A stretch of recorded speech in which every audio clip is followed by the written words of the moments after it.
The forest is quiet. Snow settles on the dark pines of Lower Silesia, in what was once occupied Poland during the final desperate years of the Second World War. Beneath the trees, behind heavy iron doors and concrete walls, a project was underway that few would ever hear about. Soldiers guarded the site day and night. Prisoners whispered of strange machines, of scientists who never left the underground chambers, and of a device so strange it was said to defy the laws of physics themselves. They called it Die Glocke, the bell. Witnesses described it as a towering metallic structure, roughly 4 meters high and 3 meters across, shaped like a great church bell. It was said to be made of a hard, shining material, its surface cold to the touch, with thick walls that seemed designed to withstand incredible forces. When it was powered on, the machine came alive. Violet light shimmered from its base, a dull humming filled the chamber, and slowly, impossibly, the device began to lift. For the Nazis, who were desperately searching for wonder weapons to change the course of the war, the bell was unlike anything else. It wasn't a rocket. It wasn't a jet. It had no wings, no tail, no engine. And yet, when it operated, the air seemed to ripple. Some claimed it generated its own gravitational field, bending the space around it. Others whispered that it was an experiment in time itself. But there was a cost. The area around the chamber where the bell was tested became a wasteland. Plants shriveled and died. Animals brought near the device collapsed and decomposed with unnatural speed. Human beings who stood too close suffered grotesque effects. Bodies twisted, blood darkened, and faces frozen in silent screams. Even the scientists seemed fearful. Some nicknamed it Der Bienenstock, the beehive, because of the buzzing it made when running. Others believed they had gone too far, that they were meddling with forces no human should touch. And then, in 1945, with the Reich collapsing, the bell vanished.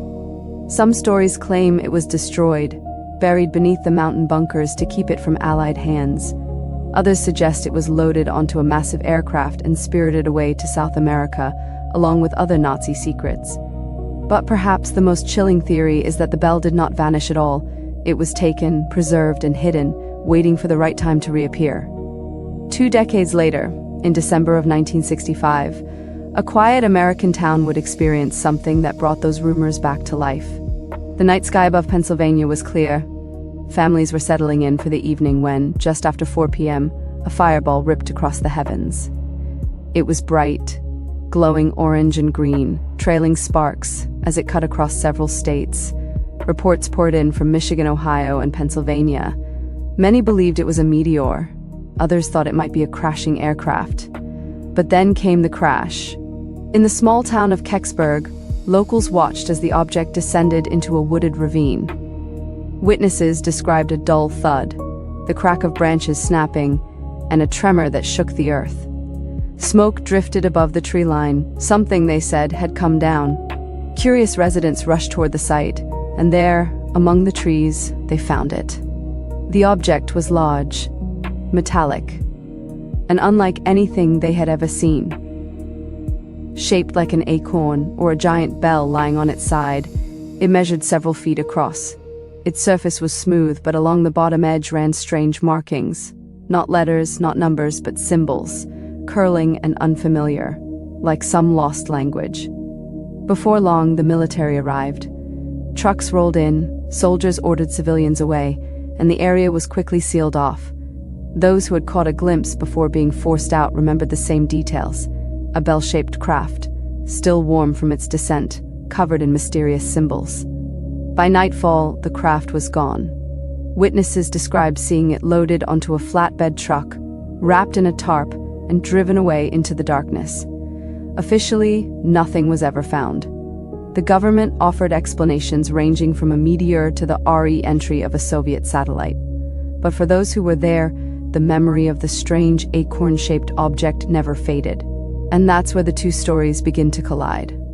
To researchers familiar with the legends of Nazi technology, the Kecksburg UFO was more than just a mystery.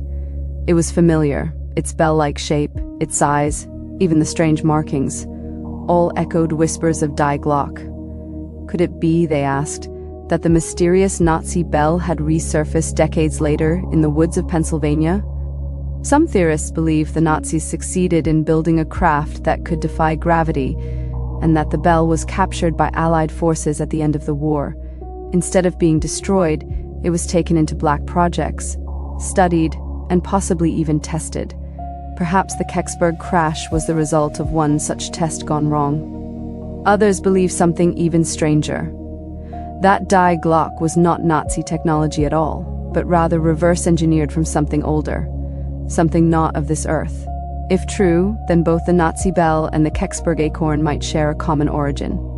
Not Germany, not America, but the stars. The skeptic's voice, of course, is always present. Mainstream explanations dismiss the Kecksburg UFO as nothing more than a meteor or debris from Cosmos 96, a failed Soviet probe. Yet the timelines do not perfectly align, and the witnesses remain firm. What they saw was no falling rock, no shattered satellite. It was a structured craft, heavy, metallic, and hidden away before the public could learn more. And what of the Nazi bell? Many historians reject it entirely, calling it a post-war myth born of speculation and imagination. Yet the stories persist, fueled by fragments of testimony from German officers and declassified documents that hint at something beyond rockets and planes. The forests of Kecksburg remain quiet now. The ravine where the object fell shows no sign of the disturbance, as if the earth itself has healed the wound. In Poland, the ruins of the underground facilities stand as cold, silent reminders of the war, their tunnels empty and echoing. But the two mysteries remain intertwined, bound by a single shape, the bell. Was Die Glocke real? Was it the same object that appeared in Kecksburg? Or do both stories point towards something deeper, a design that belongs not to us but to an intelligence far beyond? Perhaps the answer lies in the silence of classified archives, buried under decades of secrecy. Or perhaps the answer lies in the skies above us, waiting to appear once more. Until then, the bell remains a riddle, a symbol of hidden knowledge, of dangerous ambition, and of mysteries that refuse to die. And maybe, just maybe, someday, the bell will ring again.